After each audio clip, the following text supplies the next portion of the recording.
It's time for a Big Blue Kickoff Live. Nobody can ever tell you that you couldn't do it, because you did. On Giants.com. You know what I saw? New York Giant pride. And the Giants mobile app. 17-14 is the final. One touchdown, we are world champions. Believe it, and it will happen. Part of the Giants Podcast Network. Let's go out there like a bunch of crazy dogs. Have some fun. Hello, everybody, and welcome to, what is today, Tuesday? Tuesday edition of Big Blue Kickoff Live right here on Giants.com and the Giants mobile app. John Schmeelk pinch hitting for Lance Meadow today. Lance a little bit under the weather. Sitak was in from yesterday. The weather? I'm in today. He's under the weather? He's under the weather. He's a little person. I didn't think you can get under weather, though. If you can get under something, Lance is the guy to go to. Lance, I'm sorry. Feel better out there, bro. We hope he's back tomorrow. I'm trying to track somebody down to talk some Michigan prospects. I'll have to go to Plan B if I don't get a return call shortly. But today we have a big show. We're going to talk some Notre Dame prospects with Eric Hansen, who's been joining us for a long time, and then we're going to talk some Iowa prospects with Tom Kakert from the Hawkeye Report. So a lot coming your way today. Howard, I haven't hosted a show with you in what seems like a while. How you been, man? I'm doing good, man. How you doing? What's happening? I'm doing great. Everything's good. Kids are good. There you go. Had a feisty trip to Sesame Place on Sunday afternoon. A feisty. I love that. That's pretty funny. I've been pretty. Alabama made their first Final Four. So I know. Congratulations. I'm pretty happy so right now. now. Officially a basketball school, right? Yeah, officially a basketball school. I like it. I appreciate it. Couldn't quite do enough. Didn't have a big man. Yeah. Still don't have a big man. They hung with Connecticut as well as anyone has, though. I got to give I think credit. they did a good job, but the no big man thing is going to be a problem. They're probably recruiting right now, looking in the transfer portal, I would imagine. I'm sure there's plenty of them in there to find them as well. Yep. Howard's first love, is Alabama, but his second love is Notre Dame because he has some blood relations there. And I'm sure we'll talk about Howard Jr., but first we're going to talk about all the Notre Dame prospects heading into the 2024 NFL Draft with Eric Hansen. He's been joining our show for a very long time. We get him again this year, despite the fact spring practice is going on. He's carving out some time for us. He's the co-publisher of InsideNDSports.com. Eric, you got John Schmeelk and the big fella Howard Cross here in East Rutherford, New Jersey. Hope you're well, man. I'm doing great, and thanks for having me on. Oh, good to hear from you, man. How you doing? I'm doing great. In fact, Howard Cross III's name came up during the Riley Leonard interview today. Oh, no. How so? He said, well, Howard had the sack in the Duke game way back on September 30th, and Riley's been dealing with some ankle issues this spring, and it looks like it's moving in a great direction. But he said, every day Howard sees him in the locker room, he says, I'm so sorry, man. Yeah. But I think he's pretty happy that Howard is on the team going into next year. So. Yeah, and not going against him. Yeah, I've been hearing that a lot.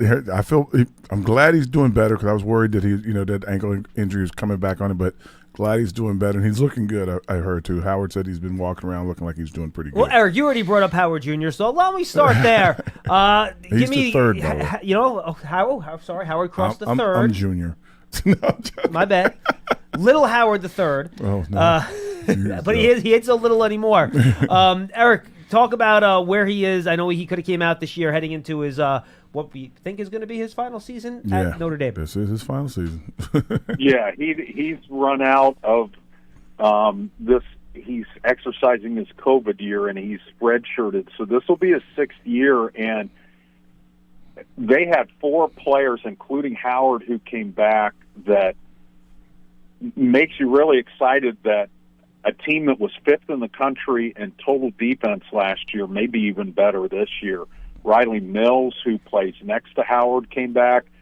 All-America safety Xavier Watts, and then Jack Kaiser, a 60-year linebacker. I mean, right up the middle, you say, wow, what a great start. And then they got their defensive coordinator, Al Golden, to come back as well, which was huge. So, and signed him to a contract extension. But Howard Cross I think he made second-team All-American in every single one of the five that count toward unanimous and consensus All-American. So he just has to move up one team to get those honors. But he was so productive last year, and what an incredible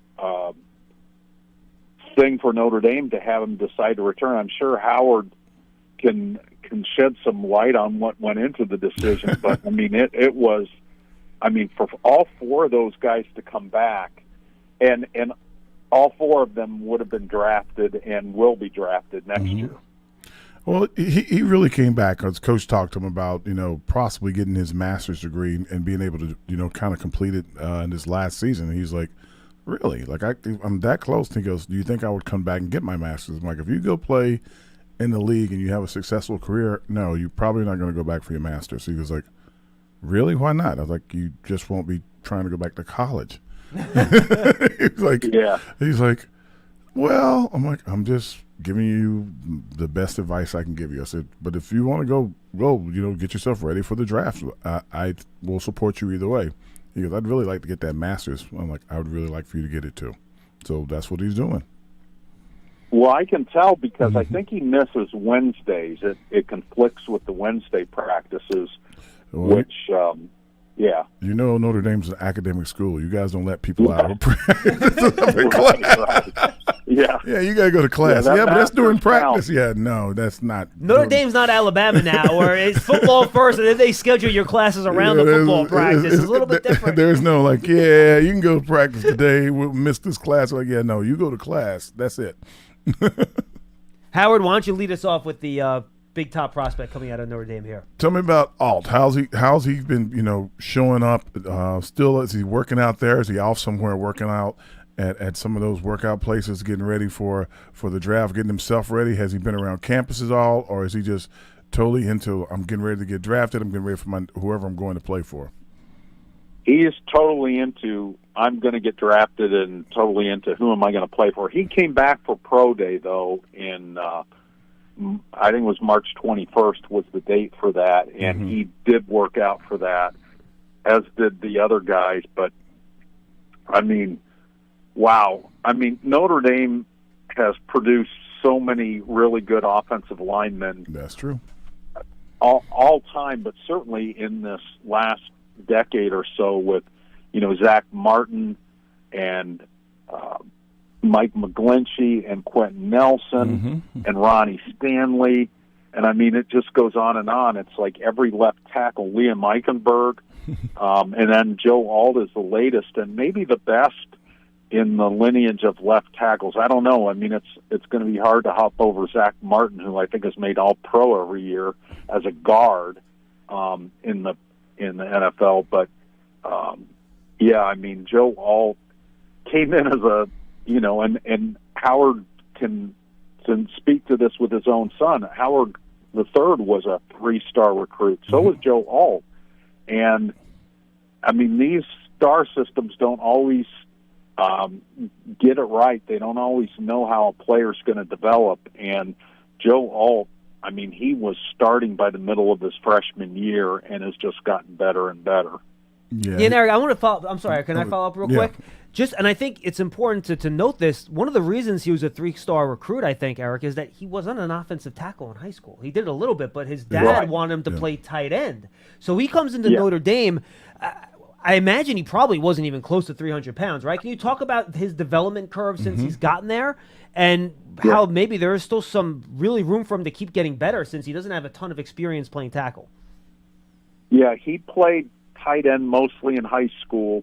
He played some tackle. He got to Notre Dame, and he, between his high school senior season and when he got to Notre Dame, he was pushing 300 by the time he got there. Wow. And initially, the guy that they put at left tackle was also in that class, was the 5-star prospect who was Blake Fisher, who was also in this draft, came out as a junior. They're the first 2 offensive linemen in Notre Dame history to come out as true juniors. They've had other positions, but never offensive linemen. So those are the first 2. And Blake Fisher actually started the opener, got injured against Florida State, and then there was a little bit of a revolving door. And Alt was a guy they were looking at as like an extra blocker and some jumbo packages. So he actually kind of did line up as a jumbo tight end. And then in the middle of the season, Brian Kelly kind of went, you know what? I think this is our best option. We want to become more physical. Let's get this guy in there. And it's just been lights out ever since. He's just gotten better and better. And, they're going to miss him next year. I'm sure Riley Leonard would have loved to have Blake Fisher and Joe Alt for next season. But you guys just keep bringing them out. You know you'll have a couple other guys. Yeah, you guys will. Yeah, there are some good ones behind them, too. Howard, you probably have seen Charles Jagaza play a little bit in the Sun Bowl. True freshman who missed a lot of the season coming back from a torn PCL and had an ACL injury as well, and he ended up starting in the Sun Bowl, and he'll be the next one that we're talking about a few years from now. I want to get to Blake Fisher in a second. Just one more thing on Alt real quick. How much, if at all, has he played on the right side for Notre Dame or before he got there? In practice, does he take snaps there? I know his in-game snaps are all left tackle, but if the Giants decide to go tackle, you're not going to move Andrew Thomas off the left side, right? So he would be a guy that you would slot in at right tackle. Does he have any experience as far as, in practice taking snaps on the right side, or would that be a whole new footwork change for him that he really hasn't done before? Playing tight end, I would imagine you have some abilities. That's why I'm asking the question, Yeah, I mean, he's pretty much been a left tackle and worked there in those very early weeks, again, when Blake was the starter during that training camp leading up to his freshman season. He did some right tackle work, and again, he was that jumbo extra lineman and stuff. I mean, he's so athletic and so smart and such a film nut. I think he could adjust to whatever they ask of him. It would be a shame if he wasn't a left tackle, but I think he could play right tackle, and I don't think that would be a problem. I think some people, the hand placement and the angles and some of those things, I don't think it would be a problem for Joe Wall. He is such a technician in addition to being such a good athlete.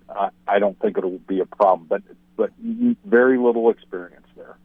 Absolutely. So let's talk about his running mate, Blake Fisher. How's he panning out? How did he do in the pro day? Was he having as good a day as he had in the season, or was he just how did he shine? Let's just put it like that. Yeah, I mean, Blake is super athletic. I mean, obviously, there had never been a left tackle to start opening day as a freshman, and Blake became the first person to do that in Notre Dame history. So that shows you what they thought of his trajectory. Then he misses that whole freshman season until the bowl game, and by then Alt was established, so Blake became the right tackle. I still think Blake Fisher's best football is ahead of him.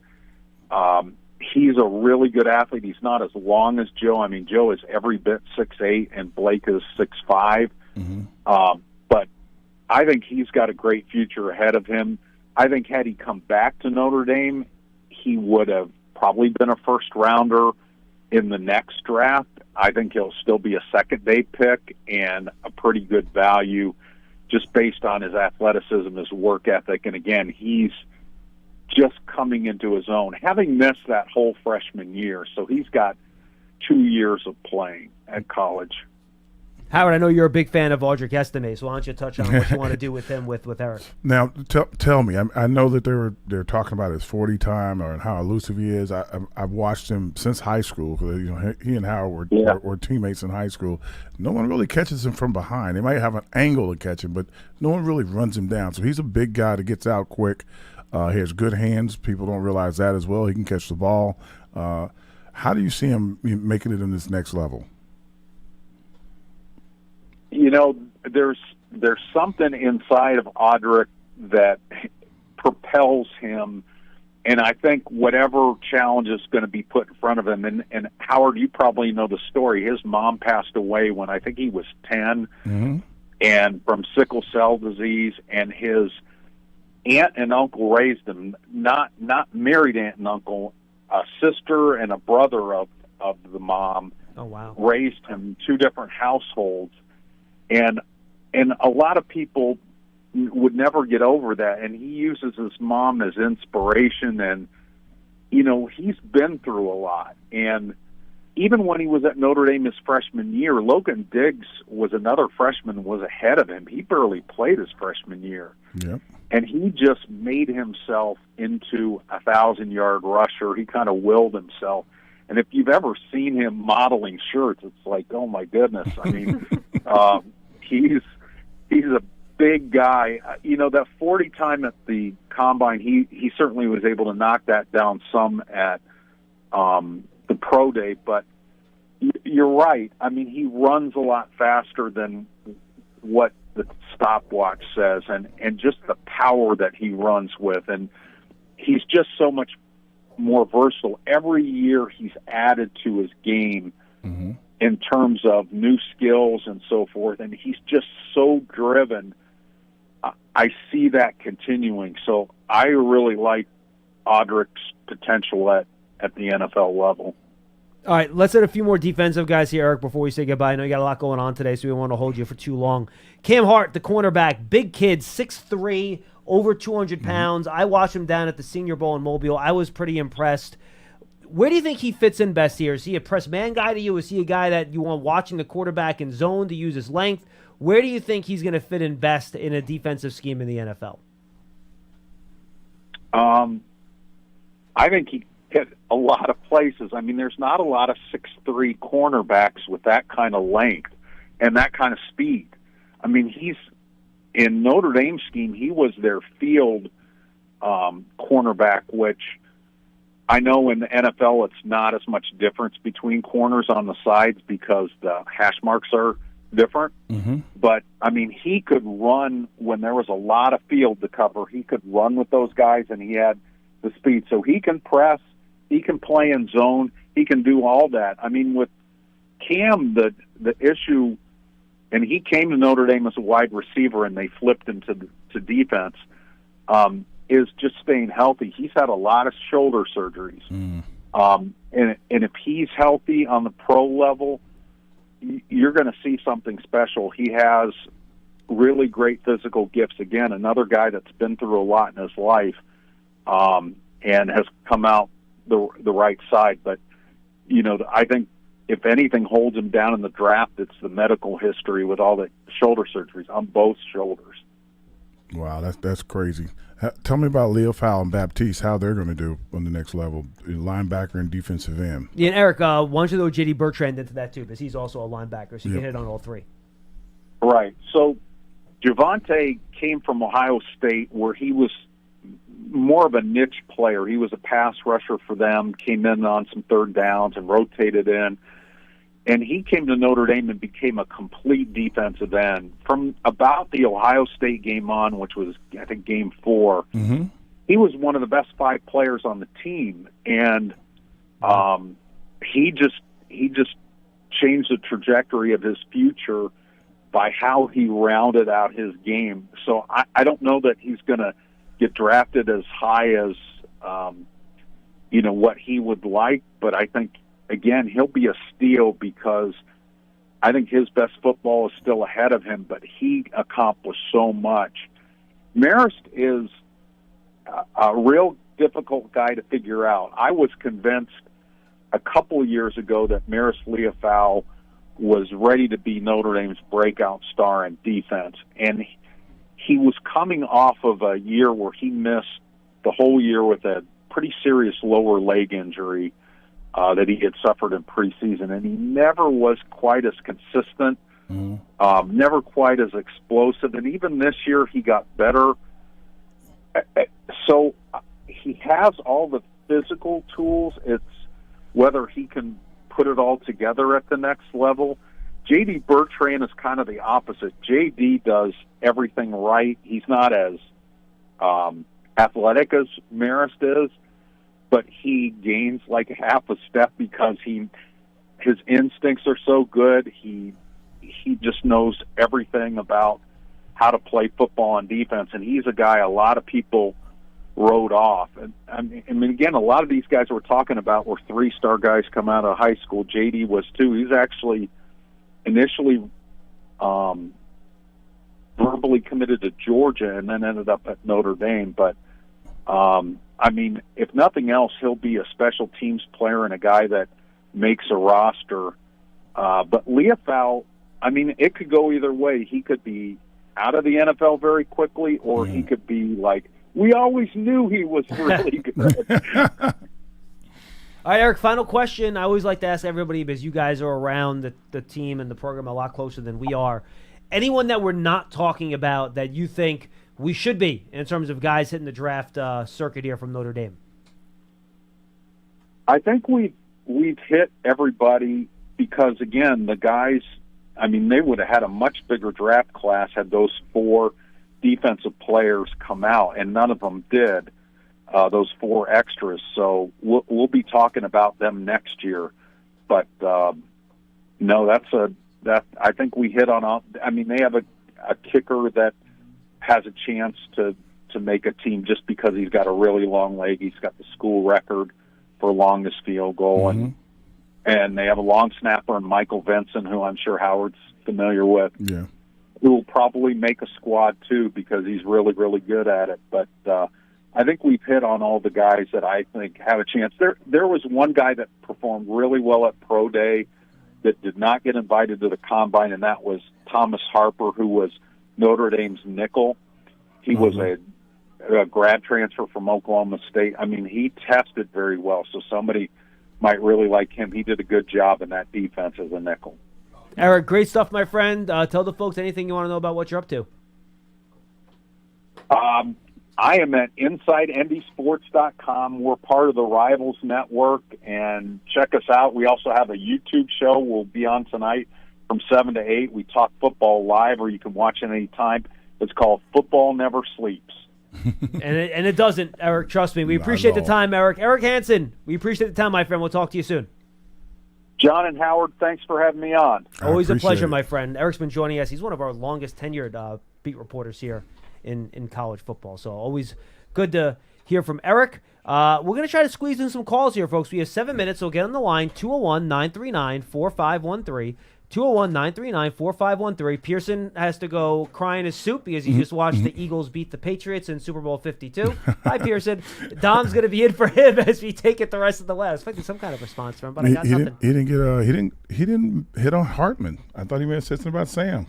You know what? I guess I probably should ask about Sam. I didn't. It's my fault. You know, I was like, do I ask about him? Do I not? He's not. No, you could have. He wasn't bringing him up. I didn't want to, make him have to say something he may not wanted to say. And look, I think Hartman will be a day 3 quarterback. He just doesn't. To me, he doesn't have a big enough arm to go on day 2. In my day opinion. 3. Oh, that's the finals. He's like 7th round, 6th. No. I mean, it could be any. I would say.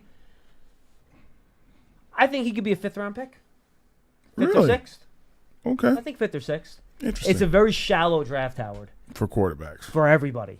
Okay. Like you're gonna hit a point somewhere at round 5, maybe early round 6, where this thing falls off the cliff. And the reason is because players like your son, a lot of them elected to go back for extra years for whatever personal reasons. Some are NIL, some transfer portal. A lot of it's NIL. A lot of it's right. Like want to get their stock up, so to speak. Some of them are, like I said, when my son told me he really wanted to get that master's degree, I'm like, dude, from Notre Dame, yeah, that'd be good. He goes like, okay. The NIL doesn't hurt either. I'm like, that's not bad.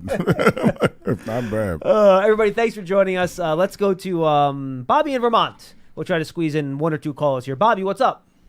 Hey, Howard and John. How you guys doing? Very Howard, good. you're one of the best tight ends the Giants ever had. I want to appreciate that. Thank you very much. And I think the Giants should try to get Joe Alt because we need offensive linemen instead of a stupid quarterback. Because I think we went down that road with Daniel Jones. We don't want him.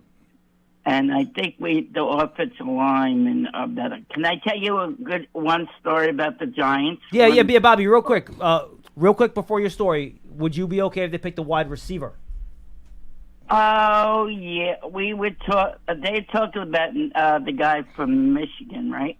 No, it'd probably either be the guy from LSU or Washington. Yeah, exactly. Okay. It'll be Rome Odunze from Washington or Malik Neighbors from LSU. And, of course, the Marvin Anderson Jr. somehow gets there. I was thinking about Neighbors. Maybe Neighbors. Yeah, Neighbors would be good, too. So what's your story, Bobby? What do you got? Okay, when we were younger, my aunt and uncle took us to a restaurant in New York. called Bennigan's, right? So the waitress did not know who she was sitting next to, the hostess. So we got to the table. Guess who it was? It was Leonard Marshall of the New York Giants. Wow. I almost, my mouth went dropped. I was so excited. I couldn't even get his autograph. My aunt had to go get it, the autograph from him. And he made me so happy. After dinner, we shook his hand, and he was very nice. And I met LT at his place, LT's, the bar he used to own. Yep. Yeah, Howard Cross, you're awesome, and your son plays good on Notre Dame. Oh, I He's appreciate a great that. player. And, John, you do a great job on your thing. And then will you guys say hello to Bob Papa for me, please? Of course. I met him at Giants training camp up in Albany. I used to guys do it all the time in Albany. It's hard to get down to New Jersey. I live in Vermont now. So. No, I get it. Bobby, the check's in the mail, man. We appreciate the kind words. Thank you so much. Let's go Giants. Thank you, Bobby. Good stuff. 201-939-4513. If we get one real quick, maybe we can squeeze one in here before we get to Tom Kakert, who, again, covers Iowa football for Hawkeye Report. Not a ton of Iowa players this year. It's a little bit of a lighter load, but we'll hit on the guys, and then we'll get back to your calls at 201-939-4513. Howard, as I mentioned, we haven't hosted together in a while. Yeah. So I don't know what your thought process is right now. If you're the Giants and you're sitting at 6, like, what are you thinking about right now in terms of what they should or will do when they pick in a couple weeks? Well, there's a difference. What you think they should do and then what you think they will do. You know what I mean? I mean, first off, I think that you try to get as many draft picks as you can. If there was a way to find a way to squeeze a few more guys in, if you're sitting on a guy that a lot of people want and people are calling you about it, get a couple more draft picks. How far down would you be willing to move? Depending on how many picks you're going to give me.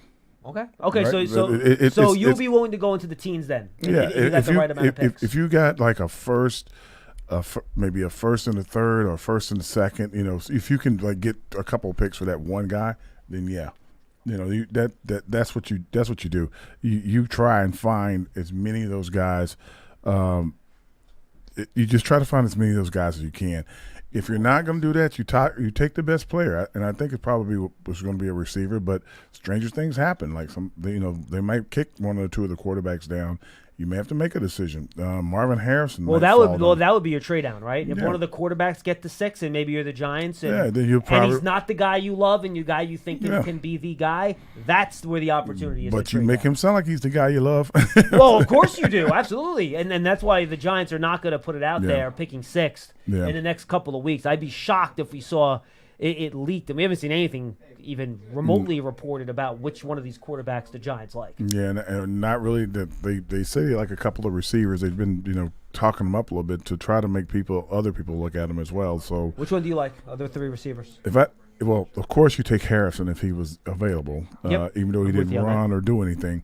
Then I'll go Neighbors. I like Neighbors. I like the fact that when he's running routes, he's running wide open. I'm a big guy who runs wide open. It's my favorite thing. Yeah, I'm with you. And he's just explosive, Neighbors, right? I mean, he gets the ball in the stand. It reminds me of Odell against the Ravens with the slant, catches it. And it's over. You got it. If he's even, he's leaving. So that's what I like. It's not that I don't like the kid out of Washington. I think that kid's a great receiver as well. He's a bigger guy, kind of a tree topper. But I like guys that I see that are extremely open. And he was open a lot, too, because he had a lot of receivers around him. So he was definitely open a lot. And a great quarterback to get him the ball. We are on the same page. And you would go wide receiver over offensive tackle if that option was presented to you? I mean, again. Assuming the players are equal in talent. If the players were equal in talent, yeah, I'm still going to take the receiver. And this is why. I have a left tackle. Most of the guys we're talking about at the top of the draft that are tackles are left tackles. Can they move? Probably. Will they be great if they move? They'll always have the excuse, I was a left tackle. You don't have to move a wide receiver. You just put him in there. He goes from side to side constantly, yeah. Absolutely, I'm with you. All right, let's get to our next guest. He is Tom Kakert. He's the publisher of the Hawkeye Report at HawkeyeReport.com. Tom, you got John Schmeelk and Howard Cross here in East Rutherford, New Jersey. We appreciate the time. Thank you for joining us today. Guys, how you doing? Pretty good. How are you doing? We're doing great, Tom, and this is not one of the busier years for Iowa prospects entering the draft, but we did just have a individual pro day yesterday. Cooper DeJean has been dealing with that lower leg injury. He came back and he didn't do the agility testing, which I do want to ask you about. But otherwise, his leaps, his runs, and all that stuff, he checked every box he could at his workout yesterday.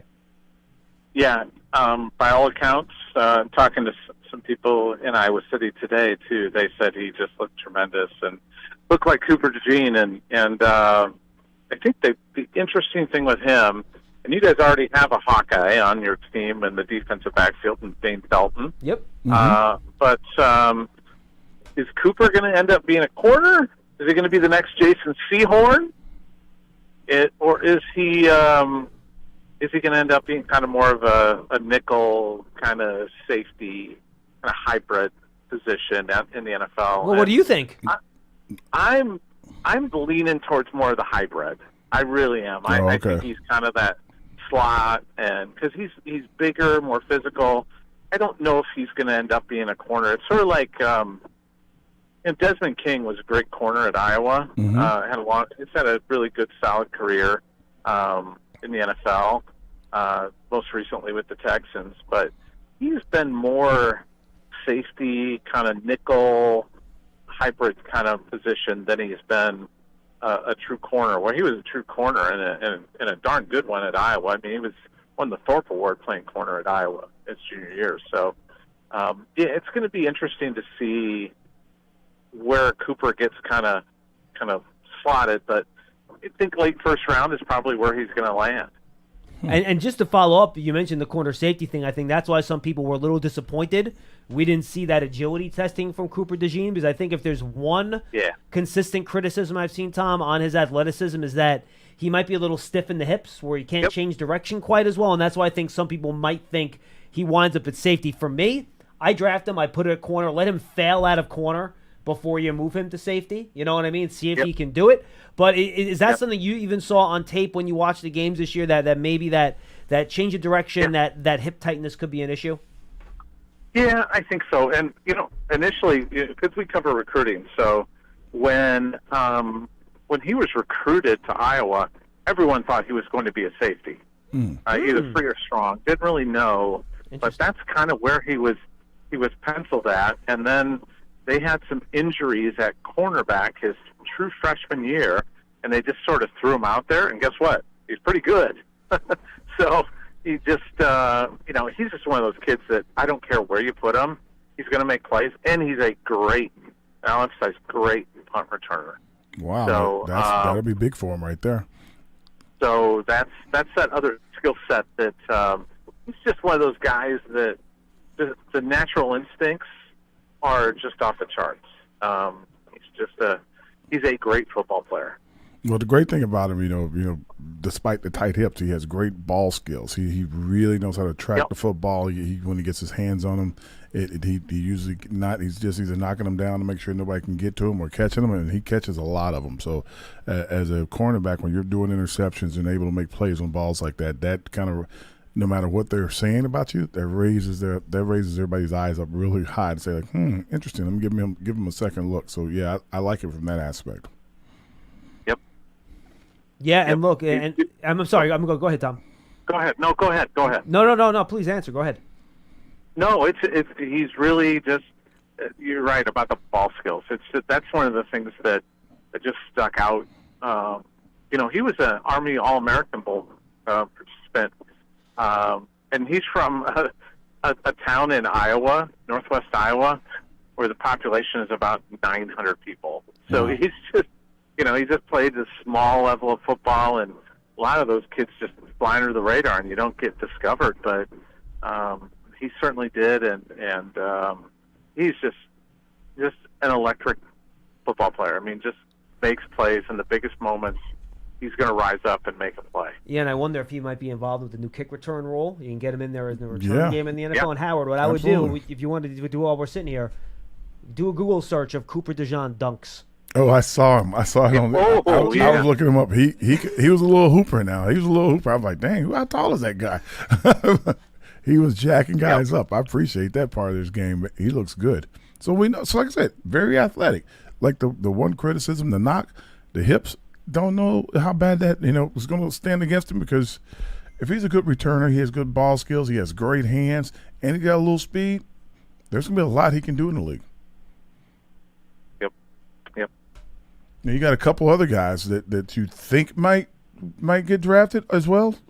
Yeah, and look, Tom, I want to start with Eric All real quick because we know the tradition of Iowa tight ends is very strong. Yes. You go back to George Kittle, Matt LaPorta. There's other guys in there, too, that have had a lot of success. And, boy, through the first few games this year, Eric All looked like he was going to be added to that list. Then he suffered that terrible knee injury. Mm-hmm. Can you give us an update on where he is from a rehabilitation standpoint? And how high is the upside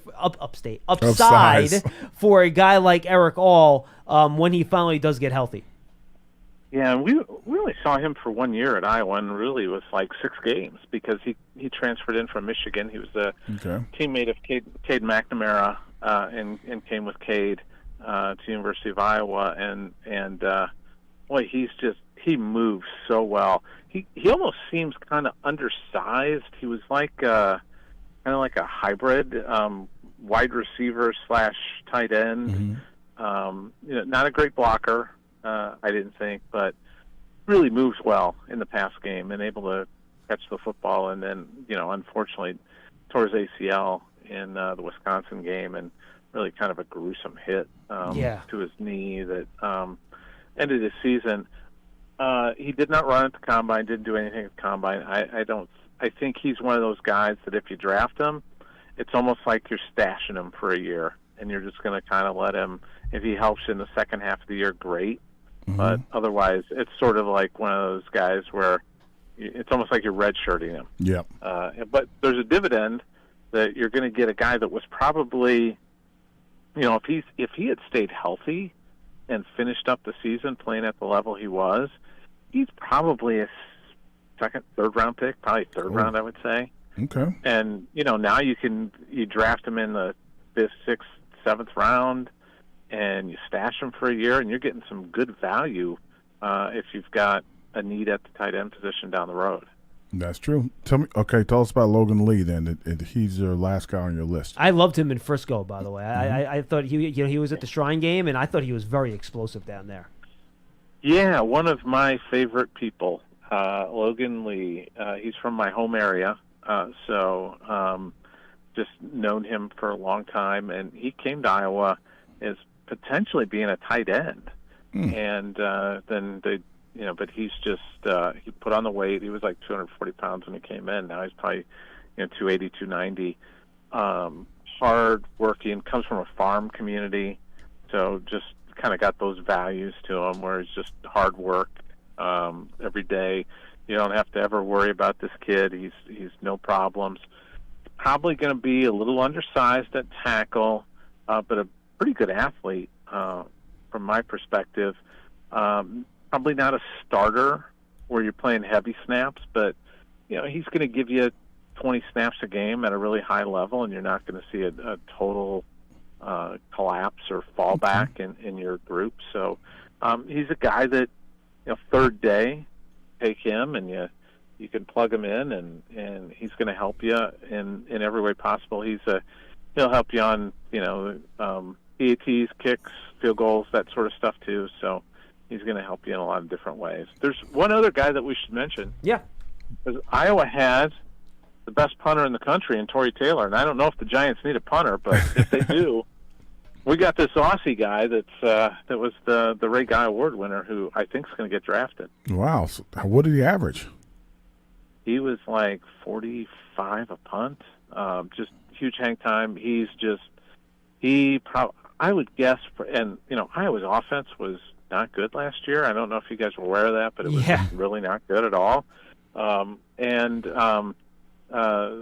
people got to wearing these T-shirts that said "Punting is winning" because without him, Iowa wasn't winning.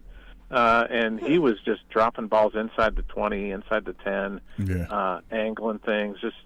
He is great touch, incredible punter. So if the Giants need a punter, that third day, that's a guy to look at is Tory Taylor. Tom, I got one more for you. And again, folks, we want to get in right now at 201-939-4513. We'll take your calls the rest of the show after we say goodbye to Tom. And Tom, great information, great stuff. Final question for me. You mentioned the Iowa offense. My wife is a Des Moines native, so I've kind of adopted Iowa as my as growing up in New York, you don't really have a big college football team here, so I've adopted Iowa as my home program. He's got a Caitlin Clark jersey. You don't know that. I do not have. I did get my wife the Caitlin Clark T-shirt though. I did do that. I will get one. She's great. No, she's a really phenomenal player. They tried to open up the offense a little bit last year, and then everyone got hurt, including the quarterback. Yeah. Do you feel like that can make a little bit of progress next year? Because they always have a good defense. They always have a good offensive line. They can run the ball usually. They just can never pass the ball. Is that? Do you see that getting fixed anytime soon, Tom? They got to figure it out.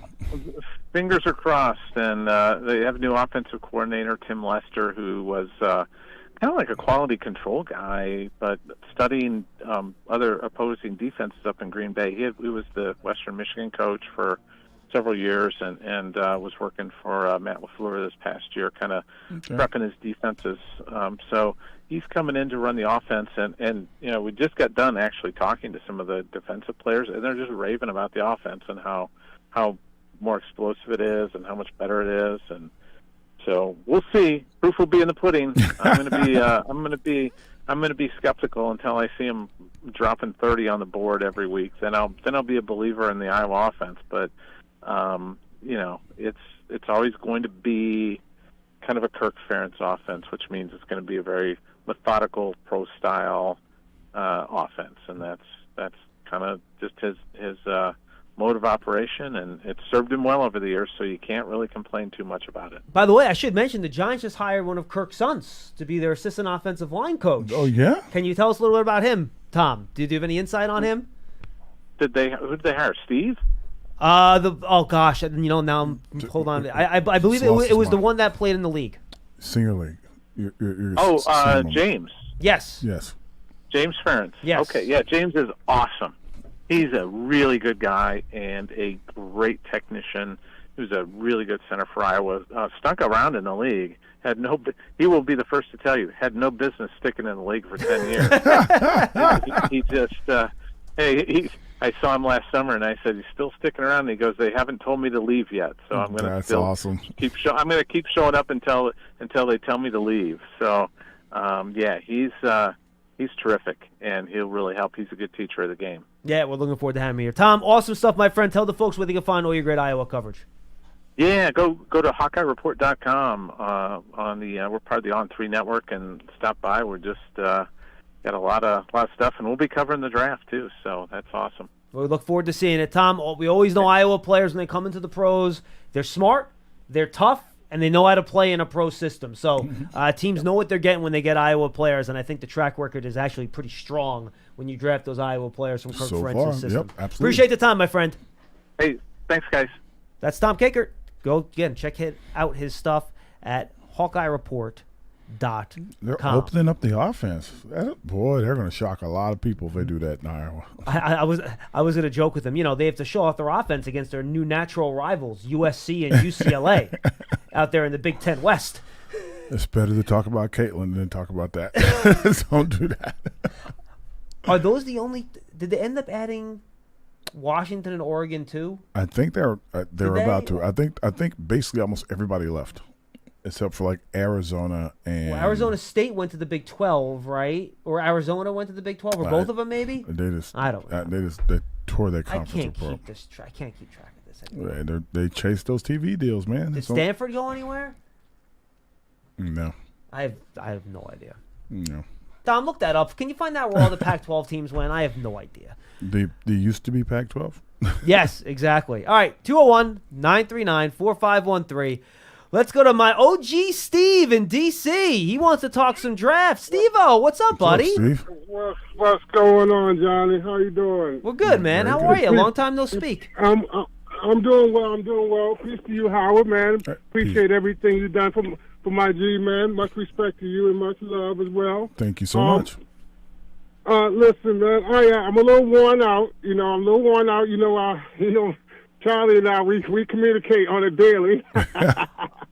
We're old school with it, but I'm surprised you're able to think and function having to talk to Charlie every day, Steve. I'm impressed.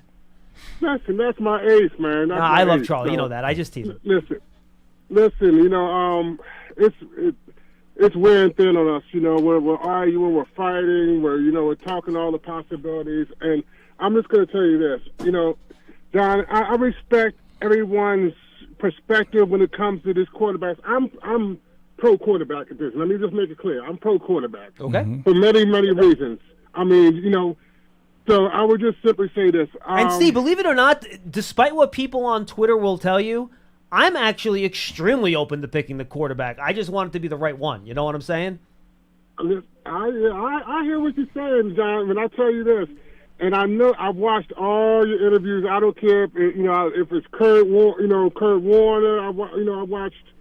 I forgot. I can't even think the quarterback who was actually here. I don't know why I'm drawing a blank right now. But listen, I've been doing so much research on these quarterbacks because really that's what I want, and I'm a lot higher on these quarterbacks than most people. Early on, but I would just say this.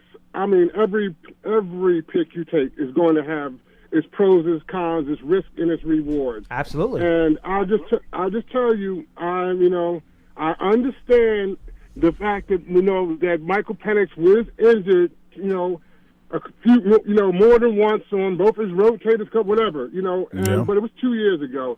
And this talent is, to me, it's way too much to turn him out to pass on. I feel like we're looking a gift horse in the mouth and we're overthinking. And here's what I get it if people want to cite that and that's the reason we're coming away from Daniel Andrews. I get that, but here's what I don't get is when people say, I'll move back and I'll get him in the second or the bottom of the first. If the guy's not good enough to pick at the sixth, do me a favor. Do not take a receiver. If you're not going to be, in our opinion, smart enough to take a quarterback, because I actually, I believe it. Even though I'm not a McCarthy guy, I do think he's worthy of the sixth pick. I'm a Penix guy all the way. Really? I believe his. Yeah, really. I'm gonna get out. You can have your thing. I would just say this. That's not my guy, first of all, Howard. That's not what I'm saying. Okay, I'm not saying. I'm a Penix guy. And mainly because I really believe he's the number 2 all day if you remove these injuries. I'm not afraid of the whole age thing. He's not 34. He's 23. So, I mean, and I'm not going to hold his experience or the players he played with around him, but I know what my eyes are seeing. Yeah. And he's clearly the better processor and the most accurate and the best leader. He makes all the players on the field better. And that's what I want from my New York Football Giants. I understand you're rolling the dice with any players. Scared money, don't make money. Michael Penix is going to shine so well, so if you're not going to take him with any quarterback in the 6th, I don't want to move back and let somebody else just get more picks. Let somebody else take the quarterback. But I don't want a receiver because the receiver is not going to move the needle. And I'm tired of watching track stars running up and down the field and not get hit with the ball anyway. So move back and get more picks if you're not going to take a quarterback. I can't tell you who to be happy with, but if you don't deem one of these guys are going to be there at the, when you pick, then move up and go get your guy. But stop acting like we don't need somebody. I've already known. Do whatever you got to do, but to sit here and watch all these other teams come from behind us and jump us like we the smartest guys in the room and we don't need a quarterback, that is disheartening. Well, Steve, all right, Steve, hold on. I want to ask you a question. Would you be willing to trade up for one of these guys, or do you want to just sit and pick? Because I think you can sit and pick for Penix. I think if that's your guy, you can sit there and pick and you'll be okay. But would you be willing to move up a couple spots, cost yourself next year's one to get somebody else? Absolutely. They don't got to be. Listen, they don't have to be on Penix board, but go get your guy. Stop acting like we don't need a quarterback. That's all I'm saying. If Penix and you don't see somebody there that's worthy of that 6th pick, then go and get him. Go and get him. But don't come up with excuses talking about, we couldn't afford it, the price is this, that, and the other. All these other teams willing to do it, but we're not. No, I'm not. That's not acceptable. You get it done. I'm not in the excuse business. Okay, get it done. If your guy's not going to be there at 6, go and get him where he's at. And if we had the 26th pick, Howard and everybody else talking about, this pick is too high, then I'd be glad to take him where we are. But we got a 6th pick. So there's no difference to me between the 6th and the 2nd round. They both have value. To dismiss it and act like, it's too high, that's a ridiculous argument to me. And I don't, so listen, everybody, I respect other people's opinion, but to me, it's just, if he's not worthy at the 6th pick, then what are you doing wasting a 2nd round pick on him? We could do, we could get, a receiver in this draft, because there's a lot of them there that'll probably be number 1. So a receiver is not the answer at 6. That's the last thing we need to be doing. The very last thing. I appreciate y'all letting me get my rant out. No problem. But I'm telling you, I'm a pro Penix because I think he's going to be the second best quarterback. Now, Steve, real quick. Can I give you my little thumbnail analysis on Penix, just so you have it? I know it, but I want to listen. Yes, absolutely. I know it, though, John. Okay, well, look, again. Go ahead. No problem. That's okay. Look, I like Michael Penix as a player. I think, to your point, he has an excellent arm. I think when he has a clean pocket, he's able to throw the ball down the field. He's a tremendous downfield ball thrower. He throws that back shoulder throw extremely well in the coverage. He gets rid of the ball quickly. I think he does read pretty quickly, and he gets the ball out, which is why his sack rate is as low as it is, along with the fact that he's a really good offensive line in front of him. Mm-hmm. I think that's part of it, too. I think that's what if you give him a clean pocket and let him operate unfettered, I think he can be a really good downfield passer. Here's the problem you run into. When he gets to the NFL, and he's able to move his feet and navigate around the rush a little bit. But here are the issues I see with him, and I'm going to put the injuries aside because I'm not a doctor. I don't know what the medicals say, right? Okay, but that is going to be a concern for a lot of teams. I think when you do, and go to the Michigan game, when you do get pressure on him and things break down a little bit, I think the accuracy does break down. I think oftentimes he doesn't hit guys. He's accurate, but his ball placement in terms of hitting guys in stride isn't quite as good as I think you see on the TV copy. When you look at the coach's tape, I don't think it's quite as good, especially when he has to move his feet. And I do think that he's more of a pure pocket passer. Yes, he is a pure pocket passer, and he tested well. I think he's a straight-ahead athlete. I don't think he's a great side-to-side of that type of elusive type of guy. So, and he doesn't work the middle of the field in small areas a ton. So those are my knocks on him. Again, I think he has a chance if he goes to the right system, at the right NFL team with the right pieces around them, he has a chance to be a good NFL quarterback. For me, at pick number 6, given the other high-end players I could get at that position, and it's the same thing I'll say about J.J. McCarthy, that's a little rich for me. Listen, I'm going to say this last thing, please.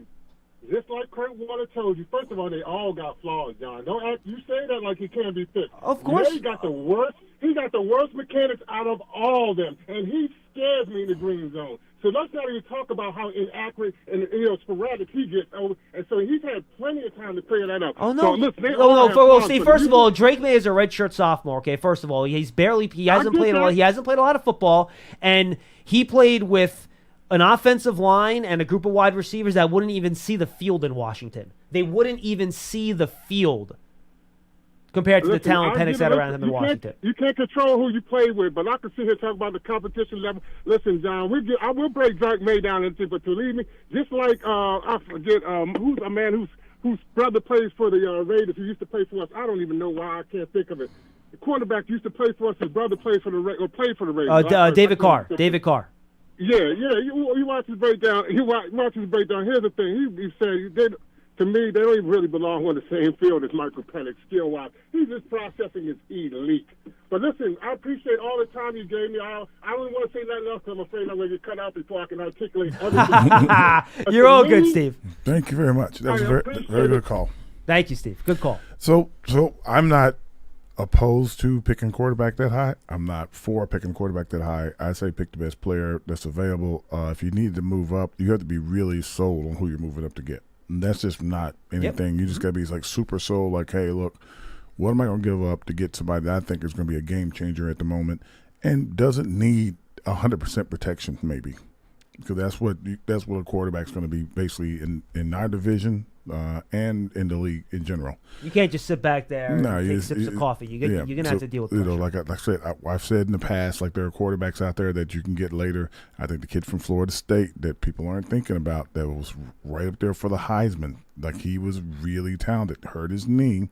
If he came out in the draft, guy you should look at. Give him a red shirt year. And by the way, you mentioned, I think Eric All from Iowa too, right? With the Waller stuff, you could pick a guy like him in round 5 or 6 and redshirt him for a year and then try him next year. I'd be okay with that too. By the way. Spencer Rattler down in South Carolina, another guy that's like it's not going to be there the top 2 or 3, and then you make your decision. You got 2 talented guys that are going to be out there. Hey, look, and by the way, he's right about Drake May. Drake May's not a perfect prospect. Like he's a scatter shot accuracy. No. He can because of his footwork and stuff like that. And there are a lot of people out there that I respect a whole lot, including Kurt Warner, that love Michael Penix. And Michael Penix has a lot going for him. But everybody can improve. Of course. Yep, and everybody can be exposed too, but everybody can improve. So I like the quarterbacks that are at the top of the draft. I think they're going to be interested in see how far they come. And I don't have nothing against McCarthy. I just don't. He didn't play in a system where he had to use his arm. So I don't know if going from throwing it 15 to maybe 20 times a game to having to throw it 30 times a game and being dependent on, if that will affect him or not. Daniel Jeremiah, I thought, came out with an interesting comp for Penix, which the more I thought about it, the more I liked it. Okay. Joe Flacco. Penix is Joe Flacco. It's not bad. When you think about it, one's a lefty, one's a righty. I get that. Yeah. But it's not bad. Like I said, I like Penix. I like Penix as a quarterback. I don't know if I like him as rich as number 6, but I like him. That's where I am too. Yeah. I love watching him play. That Washington team was so phenomenal. much fun to watch last year. He was phenomenal. He fit the ball in when he needed to fit it in. I think the middle of the field gets a little cloudy. I don't know, not sure why, but the little field gets a little cloudy to him when he's trying to throw it. So outside of that, Hey, look, and I'll say this too. He mentioned the Kurt Warner huddle. Go check that out. It's on the Giants Huddle podcast right now. It's half an hour of Kurt Warner basically just talking about why it's so difficult, even for him, a Hall of Fame quarterback, to evaluate college quarterbacks. And the reason he said to me, and again, you can find the Giants Huddle podcast, Giants app, Giants.com/podcast, YouTube, wherever you find your podcast, just search for Giants Huddle. We have that. Matt Waldman today. We have a bunch of great interviews last week, too. We have one huddle a day, folks, between now and the draft. So there's a ton of content. Go find it, subscribe, and listen. So the point he made is that, and we have one more call on Hall we will get to you. He's trying to evaluate these college quarterbacks by trying to see things they do in college that they're going to be asked to do in the pros, right? Dropping back, reading the defense, making throws. He goes, John, I got to be honest with you. I'm watching these guys, and you just don't see a ton of it. Like you watch Jaden Daniels, he's accurate, he's fast, he puts good touch on the ball. But he goes, they run the same play 15 times a game. Yeah. Like you're not going to be able to do that in the NFL, right? So what happens when things change? And that's why with these quarterback guys, I'm not going to really, get really mad and argue with you. Because everyone has their own taste, and it's literally a 50-50 hit rate in the NFL with these first-round quarterbacks. It's hard. The NFL's not good at it. No one's good at it. It's really a really, really tough thing to do, especially when, like us, you don't have the opportunity to sit down with these guys, talk to them, go through tape with them in a meeting room and all that stuff. So it's really hard. So I get it. We can have our disagreements on it, and that's fine. It's just a really, really tough quarterback to evaluate. I think the thing that's probably the hardest thing of all is that guys don't. Did you lose me? No, go ahead. You're just on. The guys don't do this. That it's if you can sit down and ask a guy when a play is run, what was the play call? What are the routes? Why'd you make this decision? You're correct, right? Those are the things that correct. As fans and we're fans basically. Even though we're doing the broadcast, there fans of the moment. If we don't know why you're doing something and what you're supposed to be looking at, then we don't know. And that's why, like I said, it's like Joe Shane has pointed. That's why it's so important to get into these meetings and get on the video, get on the board with these guys and Brian Dable to figure out what their thought process is on these plays. And Kurt Warner said the same thing in my interview with him. He goes, without talking to these guys and talking through what their thought process is in these plays and what they're seeing, it's hard for us and to me to make a definitive judgment. I will not talk about quarterbacks definitively because I know my level of information on them, and frankly, I've never played the position. You know what I mean? Nope. I mean, so I'm going off. I'm making the best evaluation I can based on their physical tools. We talked about this with Steven Ruiz on the huddle last week. Yeah. Since I don't know what their processing is. I don't know what they're thinking. I can't see that from tape, but I can see what their physical tools are. So that's what I have to base my evaluation on. It's like I said, I tell people this all the time when you're watching quarterbacks. You see a guy scramble outside the pocket and he's looking really great, gets the long pass down the field. That's awesome. Who was he supposed to throw it to? Right. Like what was the play design? Who were the three reads? You very rarely hear them talking about in college, or maybe the announcers don't do it a lot, but you never hear about people talking about going to their second read and their third read, and because they don't really know what the plays are themselves. And what kind of read is it? Is it a full field progression? Is it, all right, if it's cover 2, you throw to this guy. If it's man, you throw to this guy. You don't even know what the progression is on the play. If you know the guy's pressed on the backside, are you looking, okay, he's going to throw on a go. If he's being pressed, where's the safety standing? What's that do to the guy in the slot or the tight end? And as you look to the far side, does he stand on the inside of the guy or the outside of the guy? What's the leverage, right? Yeah, so you have to know, like, okay, down, set. Is it a straight drop back? Are you taking a 5-step drop? drop, so you know where the ball's going to be. Or who is the back going to check down? Is the back not checking down? Like, you have to know all the things he should be looking at before he starts running. And how soon did he run? Yeah. Did he run at 2 seconds? Did he run at 3 or 4 seconds? Did he had more time, or did he run instantly? Stay in there and find somebody? Yeah. Howard, you 100%. It's just a really, really hard position to evaluate. And I love all these exciting guys that bounce around and do everything, but if you don't know where they're supposed to be going with the ball, they may be making mistakes when they're doing that. So it's going to be interesting to see. 100% true. So which is kind of an argument for Penix, huh? No, it is. No, you're right about that. And what I would say, Howard, is that everyone, and I know this is a very tough thing on social media and in the real world, everyone should exercise a fair bit of humility when it comes to saying things definitively, especially about the quarterback position, because it's such a hard thing to do. It's one of the hardest evaluations in all of sports. Be a little humble with it, okay? You know, right now Drake May is my second guy. Would I be shocked if Jaden Daniels is better than Drake May? Nope. Wouldn't shock me. Wouldn't shock me at all. Because that's the nature of the position. No one knew C.J. Stroud was going to be as great as he was in his rookie year. No one. And I even talked to, I'm sure Kurt has no problem with me saying this, when we were done, me and him were just chatting for a couple minutes before he got off, and he goes, and I'm like, yeah, Kurt, I told him, I appreciate your humility in these evaluations. He goes, well, yeah. I mean, you watched C.J. Stroud's tape at Ohio State last year. There was no reason to think he was going to come out and be that good in the NFL. There was no reason to think that. I had no reason to think that. Nobody did. And that's what makes this so difficult. Yeah, it's crazy. But we'll see. It is, and that's why it's fun. That's why it's fun to talk about, debate, and argue, and that's why we're doing this. So, Steve, good call. I appreciate your love for Penix. Charlie, I appreciate your love for Penix. And I hope by all accounts, he's a good kid. I hope he has a really good NFL career. I think he's going to have a good career. Yeah. Let's go to Jamal in Maryland. He's up next on Big Blue Kickoff Live. Hi, Jamal. Hey, how's it going? What's up, buddy? Thank you, first-time caller. Been listening since the beginning. Much respect to you, John and Howard. I just wanted to talk about the actual process of building a winning team, a Super Bowl contending team. Sure. And it seems like fans only have one way, and it's not just fans. I hear a lot of so-called experts and professionals. They only talk about one way, where you have to have a quarterback. Now, saying that, obviously, I understand that quarterback is the most important position on any football team, and that's going back since the beginning. Barstar was the most important player on this team. I mean, you go back to the beginning. Quarterback has always been the most important.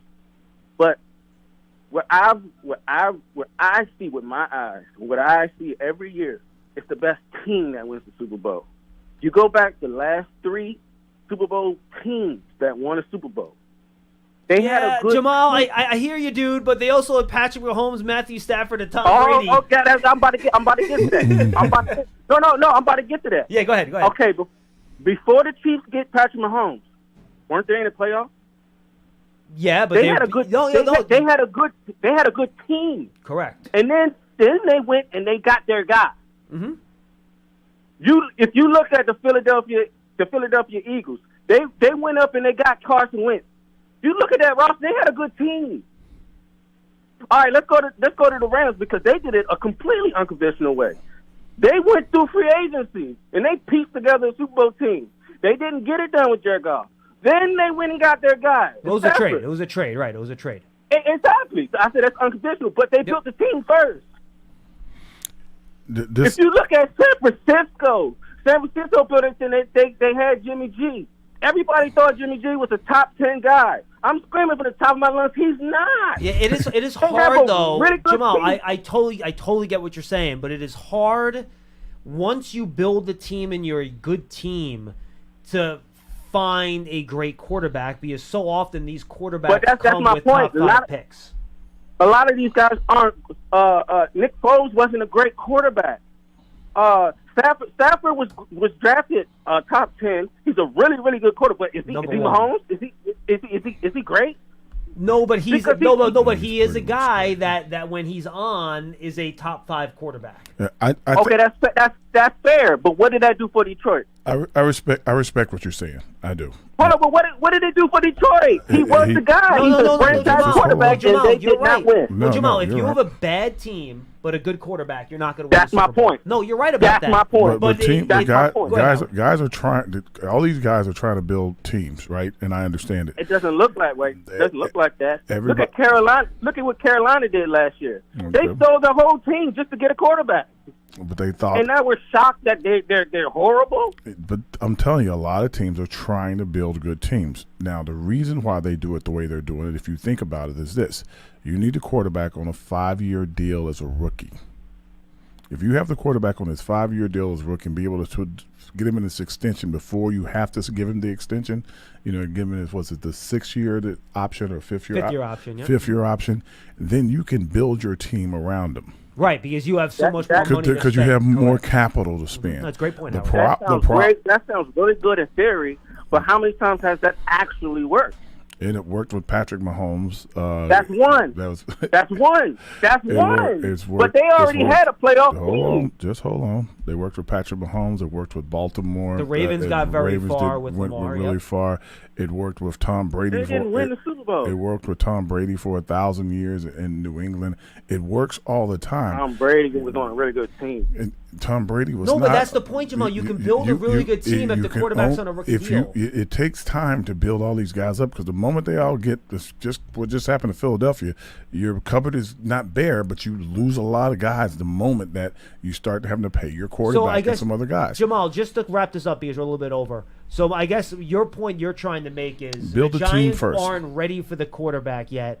Build the team and then add the quarterback later. Not yet. And then hold on, just one last. No, that's point. Okay. Go ahead. You're fine. Because I know a lot of fans can't stand Daniel Jones, and that's fair. If you don't like him, that's your prerogative. But to evaluate a quarterback and exclude the team is crazy to me. For Joe Shane and Brian Dable. For Joe Shane and Brian Dable to evaluate this quarterback on the team that he was playing with and say, you know what, we can win with this guy. And before he can even do anything, gets hurt, everybody around him gets hurt and say, you know what, he's horrible. We need our guy. That's crazy to me. No, Jamal, look, I understand, and I think you can believe both these things at the same time, right? I guess my response would be, you don't feel, and again, I'm very open to picking a wide receiver. They're going to pick Malik Neighbors or Rome Odunze or Marvin Anderson Jr. I'm going to be a very happy camper. So I'm all good with that. But I think the theory, and I'll play devil's advocate to you, is you hope, even if you don't draft a quarterback this year, that you're going to be closer to 500, maybe over, and you're going to be picking somewhere between 19 and 20, and then you're a better team. To your point, your team then looks more prepared to accept a quarterback into its loving embrace, so you can put together a complete team with a quarterback. Where are you getting that quarterback? Well, I've seen the Eagles move up twice in the draft. So I don't really subscribe to this. Oh, you have to do this, you have to do that. You can have the 25th pick. If you see your guy, go get him. And look at what San Francisco did. Ooh. They had a really good team, right? So they said, you know what, we want to get our guy. Even though they missed, they threw whatever asset they had to get their guy, and it didn't hurt them. Oh, you know why it didn't hurt them? It hurt them. They had a really good team. That Trey Lance trade hurt them. They were just able to overcome it. No, how? Is Brock Purdy a top 10 quarterback? Yeah, they fell ass backwards into the last pick in the draft. But I'm saying, no, I'm not saying he's not a good quarterback. I'm saying that's still I understand. No, Jamal, I agree. I'm not saying he's not a good player either, and I'm not making fun of Brock Purdy. But look, if they thought Brock Purdy was that good, they would have picked him in the 5th round. Just remember, I'm telling you this. No. My argument is they thought him on a quarterback, but the team was so good that it didn't hurt him. So I'll make it easier for you. I've got your argument. Your argument is you should build your team first, get a good team, and then you can try to fit the quarterback in. And not every team is trying to do that, including the Giants. The problem with what your argument is that as you try to evaluate a quarterback and they're hit or miss, right, and you don't really know, and you're hoping that this guy's going to be great, and you're pulling for this guy to be great, and he's not really that great at the end of the day, that's one position. Multiply that by every position when you're trying to draft. when you're trying to put a team together, you're hoping that these guys that you draft, and like there are guys on this team I love to death. That's fair. Right? And they're not performing. Yeah. Yeah. So you can't say like their teams aren't trying to build teams. Some. No, that's not what I'm saying. All I hear is people say get the quarterback first. Don't worry about this. You know what everybody's trying to do. Everybody's trying to get the best draft they have. We'll have a great draft class. Thank you, Jamal. Once a year. Appreciate the call. We'll have a great draft class one year, an average one year, a great one, and like. That's better than it used to be. We used to have a great draft class once every 10 years. Right. Now, I don't know that had a function of the players that were out there or what, or who you were evaluating or talent needed or whatever, but it's hard to put together a team and think that they're going to be the guys that you sign them for. The guy you see on film, when he gets to you, he's a few months older. He just is. And you see guys – their expiration date picks up a little earlier and earlier. So I understand what he's saying. He's right. You need to build a team. But if you're evaluating a quarterback to be your draft pick and he's one player and you miss on him, imagine missing on a bunch of guys. Yeah, and look, and I'll just say this before we wrap here. It is easy to get stuck in that 8 to 10 win area, and you can't figure a way out of it. Look at what just happened to the Vikings with Kirk Cousins. They've been languishing in that 9-win area forever, and they eventually just say, look, we can't take the next step by paying Kirk. To your point with the quarterback contracts, right? We can't pay him $45 million because we can't build a good enough team around him to win. So it becomes more difficult then, and you get stuck in that land of mediocrity, and it's not as easy, Jamal, as you make it out to be. Oh, well, if there's a guy you like, just trade up and you go and get him. Well, maybe the team doesn't want to trade out. You know what I mean? Which means it costs you more. Correct, or you just can't get him at all, and you can't acquire the player. And Jamal wasn't saying, the guy before Jamal probably said that. So here would be my last thing. Yes. And this we can get off. But yes. Sorry. Brian Daboll and those guys won, got into the playoffs. And won a playoff game. Mm-hmm. They had so many one-loss games one-score games that they won. The same amount of one-score games they won the year before, they lost them the following year. They flipped. It wasn't a complete flip, but it was close enough. It's very close. Yes. Very close. Like so many games.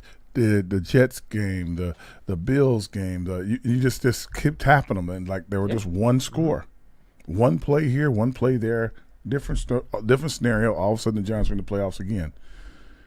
That's not a big variable right there. So that's 9 to 10 wins either way, both years in a row. You got to figure out how to get past that moment, how to make those 1-score games, 2-score games into positive, and if you keep people healthy first, you have more wins. And I think Howard, I'm going to go back to what you said about 10 minutes ago, and then we'll say goodbye. You said just pick the best player. Yeah. And that's what you do. If you can pick a quarterback at 6, and it's just a guy and not the guy, then you're stuck in the land that Jamal's talking about. Mm-hmm. That you don't want to be in, right? So that's why the evaluation of Daniel Jones is irrelevant in all this. It's just a matter of how good you think the quarterback is.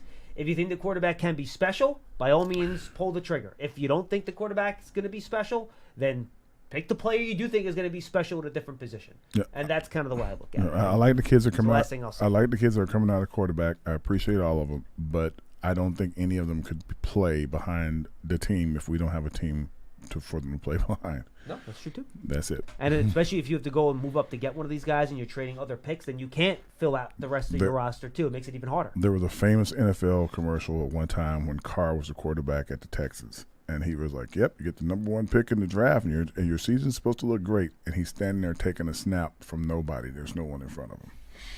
I'll always remember that. And there's a reason he got sacked as many times as he did. Howard, this was fun, brother. All right, brother. Good seeing you, man. All right, we'll be back tomorrow. It should be Lance and I. If Lance is back on the men, I'm trying to get someone from Michigan. I'll send some more texts when this show is done.